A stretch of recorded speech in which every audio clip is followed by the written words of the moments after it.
ये वीडियो में आप सभी का बहुत बहुत स्वागत। फ्रेंड्स, आज के वीडियो में हम ह्यूमन आई के बारे में डिस्कस करेंगे, जो कि क्लास 10th का एक बहुत ही इंपॉर्टेंट टॉपिक है and it is also important for class 12th student. इसके साथ ही ये उन स्टूडेंट्स के लिए भी इम्पोर्टेंट है जो कॉम्पिटिटिव एग्जाम के लिए प्रिपेयर कर रहे हैं। तो फ्रेंड्स, आइए स्टार्ट करते हैं ह्यूमन आई।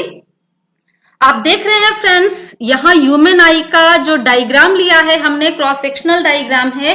ये हाथ से प्रिपेयर किया गया है, पेन यूज किया गया है, पेंसिल यूज की गई है और साथ में हमने यहाँ पे स्केच कलर भी यूज किए हैं। तो फ्रेंड्स, आप बिल्कुल इसी तरीके से आई ड्रॉ करने की, cross sectional diagram of I draw करने की प्रैक्टिस कर सकते हैं और अपने एग्जाम में इसे बना सकते हैं। तो फ्रेंड्स, यहां आप ये आई का डायग्राम देख पा रहे हैं। इस डायग्राम में फ्रेंड्स देखिए, ये जो उभरा हुआ पोर्शन है, बल्जिंग पोर्शन, ये आंख का बिल्कुल सामने वाला व्हाइट कलर का पोर्शन होता है जो आपको सामने से आई में दिख रहा होता है। फ्रेंड्स, इस उभरे हुए पोर्शन को हम कॉर्निया कहते हैं, जिसे हमने यहां ये मेंशन कर दिया है। आप देख पा रहे हैं जहां पे कर्सर मूव कर रहा है। फ्रेंड्स, कॉर्निया, व्हाइट कलर का जो कॉर्निया है, जब हम उससे अंदर की ओर चलेंगे, क्योंकि हमने यहाँ क्रॉस सेक्शनल डायग्राम लिया है, हमें बाहर से किसी पर्सन की आईज को देखने पर ये वाला पोर्शन ही दिखाई पड़ता है जहां पे कर्सर आपको मूव करता हुआ दिख रहा है। जब इससे हम पीछे जाते हैं फ्रेंड्स, तो ये देखिए, आपको ये हमने स्काई ब्लू कलर में एक कॉन्वेक्स लेंस का शेप दिखाया हुआ है। कॉन्वेक्स लेंस ग्लास का आप सब जानते हैं, जो कांच का बना हुआ कॉन्वेक्स लेंस है उसे आप जानते हैं। देखिए, बिल्कुल वैसा ही शेप दिख रहा है, बस डिफरेंस यहाँ क्या है कि ये वाला लेंस ग्लास का नहीं बना है, ये एक transparent, soft and flexible natural material से बना हुआ है फ्रेंड्स। और नेचुरल मटेरियल से बने हुए इसी लेंस को हम कहते हैं आई लेंस या क्रिस्टलाइन लेंस। आईज में ये बिल्कुल कॉन्वेक्स लेंस की तरह ही काम करता है जैसे कि ग्लास वाला कॉन्वेक्स लेंस, लेकिन इसके कुछ स्पेसिफिक फीचर्स हैं जिसे हम आगे डिस्कस करेंगे। इसी वजह से ये लेंस यहाँ पे लगा हुआ है, जो कि एक flexible, transparent and soft material से बना है। अब फ्रेंड्स, इस कॉर्निया के पीछे इस लेंस को हमें सेट करना है। तो कैसे सेट करें इसे, अपनी पोजीशन पे कैसे मेंटेन करें, उसके लिए आईज में स्ट्रक्चर है और उसे हम कहते हैं सिलियरी मसल्स। तो फ्रेंड्स, सिलियरी मसल्स आईज को उसके पोजीशन पर होल्ड करती हैं। देखिए फ्रेंड्स, आई लेंस जब अपनी पोजीशन पर आपको होल्ड करना है, उसके लिए आपने यहाँ पे सिलियरी मसल्स, आई के देखिए चारों तरफ फैली हुई आपको ये मसल्स दिख रही है जहां कर्सर मूव कर रहा है, ये सिलियरी मसल्स का पार्ट है फ्रेंड्स। और सिलियरी मसल्स जो हैं आई लेंस को उसके पोजीशन पर होल्ड करते हैं। इसके अलावा सिलियरी मसल्स के माध्यम से ही, थ्रू द सिलियरी मसल्स, हमारा जो ये आई लेंस है ये अपने शेप में, अपने कर्वेचर में चेंज करता है और पावर ऑफ एकोमोडेशन इसमें आ जाती है। यानी इसके सामने पास में ऑब्जेक्ट रखा हो या दूर में हो, सभी को वो रेटिना पर फोकस कर पाएगा, जहां पे कर्सर जा रहा है वहां पे फोकस कर पाएगा। पावर ऑफ एकोमोडेशन के बारे में हम आगे की वीडियो में और डिटेल में भी फ्रेंड्स डिस्कस करेंगे, जिससे आप उसे बहुत अच्छे से समझ सकें। अभी हम यहाँ स्ट्रक्चर ऑफ आई एंड इससे रिलेटेड फंक्शंस, इसके जो कंपोनेंट हैं उसके क्या फंक्शन हैं, सिर्फ वो डिस्कस कर रहे हैं। तो फ्रेंड्स, सिलियरी मसल्स ने क्या किया, इसने आई लेंस के कर्वेचर को मेंटेन करता है जैसी आपको जरूरत है, और उसकी वजह से आईज में पावर ऑफ एकोमोडेशन आ जाती है, यानी पास और दूर सभी ऑब्जेक्ट्स की इमेज को रेटिना पर ये बना पाएगा। इसके अलावा फ्रेंड्स, सिलियरी मसल्स ने तो अपना काम कर दिया। अब आइए नेक्स्ट, इसका जो पार्ट है दैट इज आइरिस, जो आपको दिख रहा है यहाँ कुछ पर्पल कलर में मैंने ये दिखाया। देखिए, फिंगर्स की तरीके की आपको यहाँ पे स्ट्रक्चर दिख रहा है, आई लेंस से नीचे की तरफ और आई लेंस से ऊपर की तरफ भी। फ्रेंड्स, इन सब का स्लाइड हम आपको अभी लास्ट में देंगे, जहां पे इनकी स्ट्रक्चर, कंपोनेंट, फंक्शन सभी कुछ आपको मिल जाएगा। पहले हम इसे एक बार डायग्राम के साथ डिस्कस कर लेते हैं। तो फ्रेंड्स, ये फिंगर लाइक जो स्ट्रक्चर आपको यहाँ पर्पल कलर में कुछ दिखाया गया है, इन्हें हम आइरिस कहते हैं, जो आई लेंस से नीचे और आई लेंस से ऊपर दोनों जगह आप देख पा रहे हैं। फ्रेंड्स, ये स्ट्रक्चर जिसे हमने आइरिस कहा, ये आई लेंस के सामने तक कुछ आ रहा है। ऊपर से भी देखिए इधर सामने तक आया और कुछ स्पेस छूट गया बीच में, और फिर ये नीचे वाला आइरिस का पोर्शन कुछ स्पेस कवर कर लेता है। यानी ऊपर और नीचे जो आइरिस हैं, उनके बीच में आई लेंस का कुछ पोर्शन ऐसा रहता है जिसे आइरिस कवर नहीं करता। तो आई लेंस के सामने का वो वाला पार्ट जिसे ऊपर और नीचे वाले आइरिस कवर नहीं करते हैं, उसी ओपन पार्ट को हम कहते हैं प्यूपिल। तो फ्रेंड्स, ये प्यूपिल कितना छोटा या बड़ा होगा, ये डिसाइड होता है आइरिस से।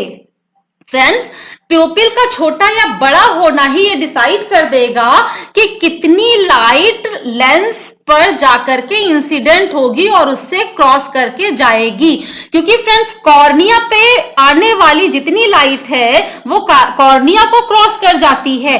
अब अगर वो सारी की सारी लाइट आई लेंस से हम क्रॉस करने दें तो ज्यादा लाइट हो जाने पर आईज डैमेज भी हो सकती हैं। तो हमें यहाँ लाइट की इंटेंसिटी को कंट्रोल करना है और वो काम आइरिस और प्यूपिल की मदद से हो पाएगा।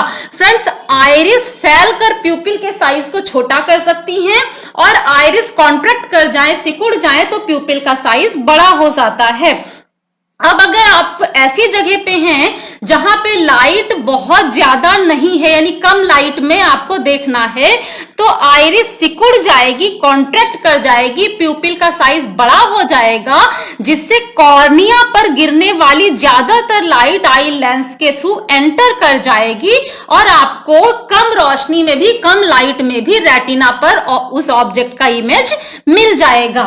लेकिन अगर आप ऐसी जगह जहां बहुत ज्यादा लाइट है, बहुत ज्यादा रोशनी है, अब आप क्या करेंगे, आपकी आइरिस फैलेंगी और आई लेंस को आगे तक कवर कर देंगी, जिससे प्यूपिल का साइज छोटा हो जाता है। अब जब प्यूपिल का साइज फ्रेंड्स छोटा हो जाएगा तो कॉर्निया से भले ही लाइट एंटर कर गई, लेकिन चूंकि प्यूपिल छोटा है और आइरिस को क्रॉस करके लाइट अंदर नहीं जाएगी, सिर्फ प्यूपिल वाले पार्ट से ही अंदर जाती है, तो प्यूपिल छोटा हो जाने की वजह से कम लाइट आई लेंस को क्रॉस करेगी और ज्यादा इंटेंसिटी होने की वजह से लाइट की आपकी आईज डैमेज नहीं होगी, क्योंकि कॉर्निया से तो वो ज्यादा इंटेंसिटी की लाइट एंटर कर गई, लेकिन आइरिस ने आगे रोक दिया प्यूपिल का साइज छोटा करके, जिससे आईज के अंदर लाइट की बहुत ज्यादा इंटेंसिटी नहीं जाएगी और आपकी आईज डैमेज नहीं होंगी। तो फ्रेंड्स, ये तो आपने देखा आइरिस और प्यूपिल के बारे में। नेक्स्ट यहाँ पे और बहुत इंपॉर्टेंट पार्ट आपका आता है, इस आई बॉल, पूरा आंख पीछे तक एक बॉल का शेप लिए हुए है।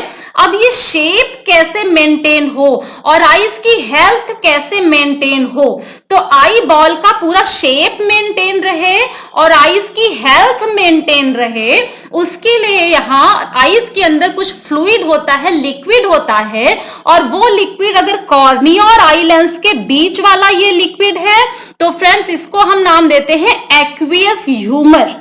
ये जो लिक्विड, ये फ्रेंड्स ये लिक्विड वाला पोर्शन है कॉर्निया और आई लेंस के बीच में, तो इसका नाम है aqueous humour.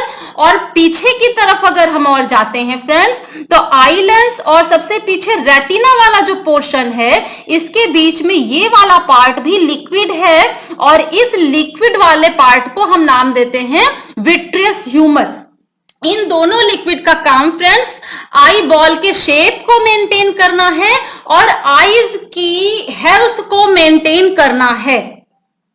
Friends, next very very important part, light तो एंटर कर गई, इस लेंस पे गई जो कि एक कॉन्वेक्स लेंस है, ये कन्वर्जिंग फंक्शन देता है। आप जानते हैं कोई भी कॉन्वेक्स लेंस क्या करेगा, कन्वर्ज करता है लाइट को, यानी जो पैरेलल लाइट आ रही है उसको एक फोकस पर लेकर के जाता है, एक फोकस पर उसको कंसंट्रेट कर देता है, यानी सामने जो ऑब्जेक्ट रखा होगा उससे आने वाली लाइट कन्वर्जिंग लेंस से कन्वर्ज होकर के एक फोकस पे इंसिडेंट होगी। और वो कहां फोकस होना है फ्रेंड्स, आई बॉल का जो ये पीछे वाला पार्ट है फ्रेंड्स, इससे हम एक स्क्रीन की तरह यूज करते हैं, जिससे लाइट रेज एंटर करेंगी लेंस से, और कन्वर्जिंग लेंस है, ये कन्वर्ज करेगा रेज को, और आईज के जस्ट पीछे एक सेंसिटिव स्क्रीन होता है जिसे हम रेटिना कहते हैं, रेटिना पर फोकस कर देता है। फ्रेंड्स, आप जानते हैं कि कन्वर्जिंग लेंस जब फंक्शन करता है तो अगर उसके सामने उसके फोकस को क्रॉस करके कोई ऑब्जेक्ट रखा हुआ है तो उस ऑब्जेक्ट का इन्वर्टेड इमेज लेंस के पीछे की तरफ बनता है, यानी यहां रेटिना पर जो आईज के सामने ऑब्जेक्ट रखा है उसका इन्वर्टेड इमेज हमें रेटिना पर मिलेगा। लेकिन फ्रेंड्स, हमें तो ऑब्जेक्ट सीधा दिखाई पड़ता है।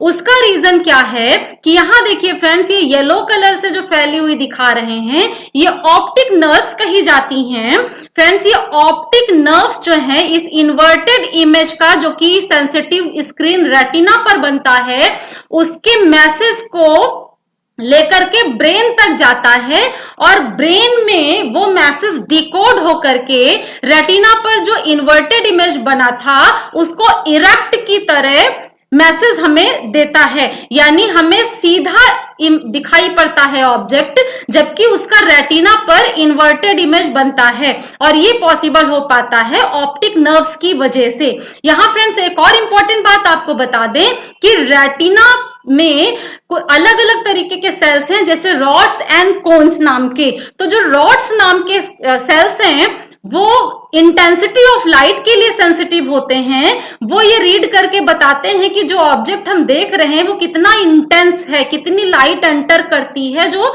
रेटिना पर फोकस हो रहा है। इसके अलावा उस ऑब्जेक्ट का कुछ कलर भी होगा जिसे हम देख रहे हैं, उसके कलर को रीड करने के लिए रेटिना पर सेल्स होते हैं कोन्स नाम के, वो कलर सेंसिटिव सेल्स कहे जाते हैं।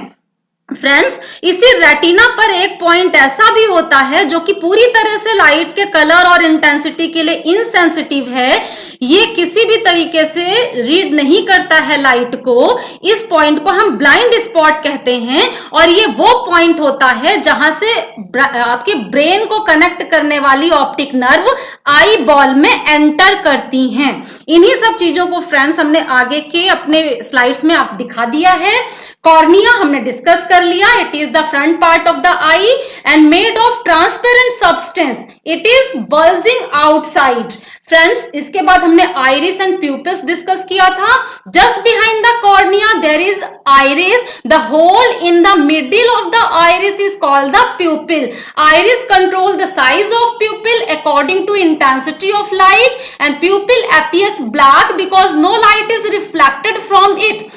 फ्रेंड्स, हमने डिस्कस अभी किया था कि अगर ज्यादा लाइट की इंटेंसिटी आंखों में एंटर कर रही है तो आइरिस फैल जाती है और प्यूपिल के साइज को छोटा कर देती है, जिससे बहुत ज्यादा लाइट हमारे आईज के अंदर जाके आईज को डैमेज नहीं कर पाती। और अगर कम इंटेंसिटी में हम देखने की कोशिश करते हैं तो आइरिस कॉन्ट्रैक्ट कर जाती है और प्यूपिल के साइज को बड़ा कर देती है, जिससे हम कम लाइट में भी देख पाते हैं। पर फ्रेंड्स, आपने देखा था कि प्यूपिल में जो भी लाइट आती है, हमारी प्यूपिल में जो भी लाइट आ रही है वो क्रॉस करके निकल जाती है। फ्रेंड्स, जो लाइट क्रॉस करके चली जा रही है, यानी प्यूपिल पे इंसिडेंट होने वाली लाइट को आप सीधे क्रॉस करके रेटिना पर फोकस करते हैं, और जब ये लाइट वापस नहीं लौट रही है किसी जगह से तो हमें वो जगह ब्लैक दिखाई पड़ता है। तो फ्रेंड्स, यहाँ प्यूपिल की तरफ जो भी लाइट आई वो एंटर करके क्रॉस करके सीधे रेटिना पर फोकस हो गई, वापस नहीं लौटी, यानी हमें सामने से देखने पर किसी भी पर्सन की आईज में प्यूपिल ब्लैक कलर का दिखता है। फ्रेंड्स, ये व्हाइट कलर के बीच में जो ब्लैक कलर का है that is the pupil. Then friends, eye lens हम डिस्कस कर चुके हैं। Behind the iris and pupil there is a convex lens made of the transparent soft and flexible material, that is a jelly like material made of protein, जिसे आप eye lens कहते हैं। Friends, वो jelly like protein से बना हुआ है और कन्वर्जिंग लेंस की तरह काम करता है, रेज को रेटिना पर फोकस कर देता है। फ्रेंड्स, सिलियरी मसल्स का काम होता है लेंस को उसके पोजीशन पर होल्ड करना। इसके अलावा लेंस के फोकल लेंथ को भी एडजस्ट करने का काम करता है, जिससे हमारी आईज में पावर ऑफ एकोमोडेशन आ पाती है, जिसे हम फ्रेंड्स नेक्स्ट वीडियो में डिटेल में डिस्कस करेंगे। रेटिना आप देख चुके हैं, the screen on which the image is formed in the eye is called the retina. It is a delicate membrane with a large number of light sensitive cells called the rods and cones which respond to the intensity of light and color of the object respectively। यानी rods जो है वो intensity of light के लिए response देंगे और cons object के colour के लिए। जिस ऑब्जेक्ट को देख रहे हैं उसका कलर हमें कोन्स नाम के सेल्स की वजह से ही पता चलता है। और किस तरीके से फ्रेंड्स, जब लाइट रेटिना पर इंसिडेंट होती है तो रेटिना से वहां पे इलेक्ट्रिकल सिग्नल जनरेट होते हैं और वो इलेक्ट्रिकल सिग्नल ऑप्टिक नर्व के थ्रू ब्रेन तक मैसेज लेकर के जाते हैं और तब हम ऑब्जेक्ट को देख पाते हैं। फ्रेंड्स, दो तरीके के लिक्विड हमारे आईज में हमने देखे, aqueous humour and vitreous humour. दोनों का फंक्शन क्या है? These two liquid play an important role to maintain shape and overall health. Aqueous humour and vitreous humour जो दो लिक्विड है हमारे आईज में, these two liquids play an important role to maintain shape and overall health of eye। तो friends, ये तो था construction of eye. Working of eye भी आप अब तक समझ के होंगे, जिसका एक शॉर्ट डिस्कशन हम यहाँ एक बार कर लेते हैं। The light rays cross the cornea and through the प्यूपिल of I fall on the eye lens. Friends, cornea से एंटर करती है लाइट और प्यूपिल पर जितनी लाइट आती है वो आई लेंस पर फॉल करती है और जो आइरिस रोक देता है वो अंदर एंटर नहीं करती। The eye lens converges the light rays and produces a real and inverted image of the object on the retina.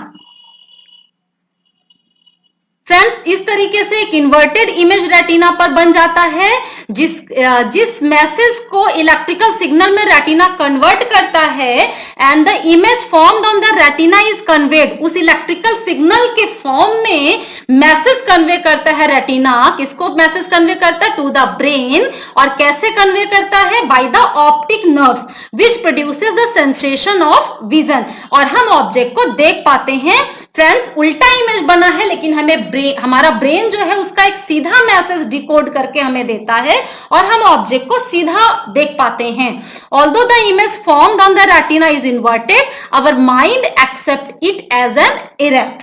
Friends, यहाँ एक इंपॉर्टेंट पॉइंट फिर से डिस्कस करेंगे। A small region of the retina where the optic nerve enters the eyeball is insensitive to light and it is called the blind spot। Friends, अभी आपने देखा कि retina में बहुत सारे रॉड्स एंड कोन्स नाम के सेल्स होते हैं जो कि लाइट की इंटेंसिटी और कलर के लिए रिस्पॉन्स देते हैं और हम ऑब्जेक्ट को देख पाते हैं, उसकी इंटेंसिटी और कलर पहचान पाते हैं। लेकिन फ्रेंड्स, उसी रेटिना में एक छोटा सा पॉइंट जहां से ऑप्टिक नर्व आई बॉल में एंटर करती हैं, उस पॉइंट में ऐसा कोई भी सिस्टम नहीं होता, वो लाइट के लिए बिल्कुल भी सेंसिटिव नहीं होता है और इसीलिए उसे हम ब्लाइंड स्पॉट कहते हैं, क्योंकि उस पॉइंट पे जो भी लाइट इंसिडेंट होती है उसको रीड नहीं किया जा सकता। तो फ्रेंड्स, आज के वीडियो में इतना ही। अगर ये वीडियो आपको पसंद आया फ्रेंड्स, तो चैनल को सब्सक्राइब करना और वीडियो को लाइक करना ना भूलें। आगे की जानकारी के लिए आगे के वीडियोस देखते रहिए। तब तक के लिए बहुत बहुत धन्यवाद। Thank you.